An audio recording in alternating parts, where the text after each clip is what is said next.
മലപ്പുറം വളാഞ്ചേരിയിൽ ഓടിക്കൊണ്ടിരുന്ന ടിപ്പർ ലോറിയുടെ ഡ്രൈവർ ഹൃദയാഘാതത്തെ തുടർന്ന് മരിച്ചു. പൊന്നാനി സ്വദേശി മുജീബ് റഹ്മാനാണ് മരിച്ചത്. നിയന്ത്രണം വിട്ട ലോറി ഇടിച്ച് 3 പേർക്ക് പരിക്കേറ്റു. വിപിൻ സി വിജയൻ മലപ്പുറത്ത് നിന്ന് വിവരങ്ങൾ നൽകും. വിപിൻ, ഈ അപകടം എങ്ങനെയാണ് ഉണ്ടായത്? പരിക്കേറ്റവരുടെ ആരോഗ്യനില എങ്ങനെയുണ്ട് വിപിൻ?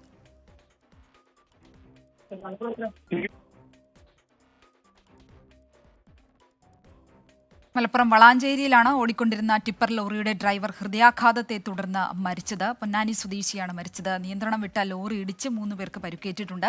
വിപിൻ സി വിജയൻ ചേരുകയാണ്. വിപിൻ, ഈ അപകടം ഉണ്ടായത് എങ്ങനെയായിരുന്നു? വിപിൻ, പരിക്കേറ്റവരുടെ ആരോഗ്യനില എങ്ങനെയുണ്ട്?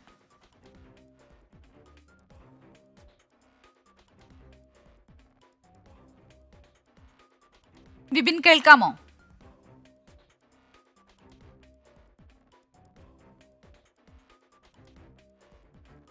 മലപ്പുറം വളാഞ്ചേരിയിൽ ഓടിക്കൊണ്ടിരുന്ന ടിപ്പർ ലോറിയുടെ ഡ്രൈവർ ഹൃദയാഘാതത്തെ തുടർന്ന് മരിച്ചു. പൊന്നാനി സ്വദേശി മുജീബ് റഹ്മാനാണ് മരിച്ചത്. നിയന്ത്രണം വിട്ട ലോറി ഇടിച്ച് 3 പേർക്ക് പരിക്കേറ്റിട്ടുണ്ട്. വളരെ ദാരുണമായിട്ടുള്ള ഒരു സംഭവമാണ് നടന്നിരിക്കുന്നത്. ഇന്ന് ഉച്ചയ്ക്ക് 2 മണിയോടെയായിരുന്നു ഈ അപകടം നടന്നത്. വളാഞ്ചേരിയിലെ വട്ടപ്പാറ എന്നുള്ള സ്ഥലത്ത് വെച്ചാണ് ഈ ടിപ്പർ ലോറിയുടെ നിയന്ത്രണം വിട്ടത്. ഇതിൽ ഡ്രൈവറായിരുന്ന മുജീബ് റഹ്മാന് ഹൃദയാഘാതം സംഭവിക്കുകയായിരുന്നു. അപ്പോൾ ഇത് ചെങ്കലെടുക്കുന്നതിന് വേണ്ടി ചെങ്കൽ കോറിയിലേക്ക് വരുന്ന ലോറിയായിരുന്നു. അപ്പോൾ ഇറക്കത്തിൽ വെച്ചാണ് ഹൃദയാഘാതം ഉണ്ടായത്. ഹൃദയാഘാതത്തെ തുടർന്ന് മുജീബ് റഹ്മാൻ ഇപ്പോൾ മരിച്ചിരിക്കുന്നു എന്നുള്ളതാണ് ഏറ്റവും അവസാനമായി ലഭിക്കുന്ന ഒരു വിവരമുള്ളത്. 40 വയസ്സായിരുന്നു പ്രായം.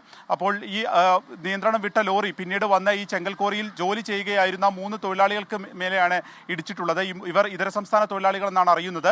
ഇതിൽ ഒരാളുടെ നില ഗുരുതരമാണ്. ആദ്യം കോട്ടക്കലിലെ ആശുപത്രിയിൽ പ്രവേശിപ്പിച്ചപ്പോൾ കോട്ടക്കലിലെ ഒരു സ്വകാര്യ ആശുപത്രിയിലേക്ക് കുറച്ച് ഗുരുതരമായതുകൊണ്ട് തന്നെ അങ്ങോട്ടേക്ക് മാറ്റുകയും ചെയ്തിരിക്കുകയാണ്. ഉച്ചയ്ക്ക് 2 മണിയോടുകൂടി വട്ടപ്പാറയിൽ വെച്ചാണ് ഈ അപകടം സംഭവിച്ചിട്ടുള്ളത്. ശരി ശ്രീലക്ഷ്മി.